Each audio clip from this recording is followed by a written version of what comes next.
উপস্থিত ইউনিয়নের বিএনপি ও যুব আয়োজনে ইফতার ও দোয়া মাহফিল ও ঈদ উপহারের আজকের সভার সভাপতি প্রধান অতিথি হিসেবে উপস্থিত আছেন, যিনি বিএনপি দুঃসময়ে কর্ম করে আজকে বাঞ্ছারামপুর উপজেলা বিএনপির সভাপতি হয়েছেন, সেই কৃষিবিদ মেহেদী হাসান পলাশ।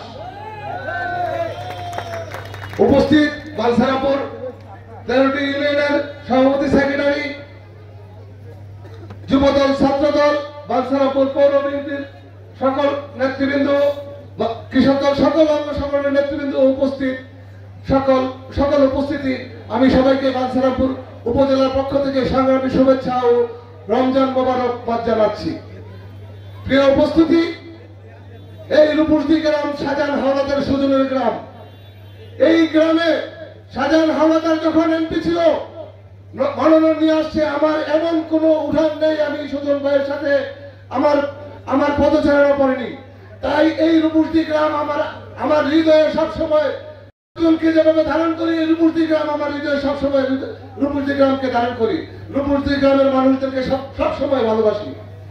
প্রিয় উপস্থিতি, আপনারা সবাই দোয়া করবেন সুজন ভাইকে যেন মহান রব্বুল আলামিন জান্নাতুল ফেরদৌস নসিব করেন।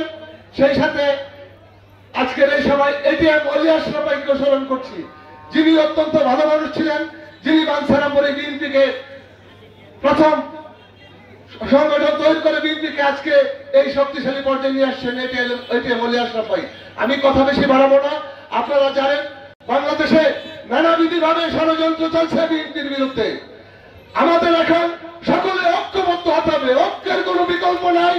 ঐক্যবদ্ধ ভাবে আমরা যদি কাজ করি, কোন ষড়যন্ত্রী বিএনপিকে ঠেকিয়ে রাখতে পারবে না। এবং আগামী দানের শেষ মার্কা নিয়ে যাই আসবে, আমরা তাকেই বিজয় করবো ইনশাআল্লাহ বাঞ্ছারামপুর মাটিতে। এই আশাবাদ ব্যক্ত করে আমার বক্তব্য শেষ করছি। বাংলাদেশ জিন্দাবাদ, বেগম খালেদা জিয়া জিন্দাবাদ, আগামী রাষ্ট্রনায়ক তারেক রহমান জিন্দাবাদ।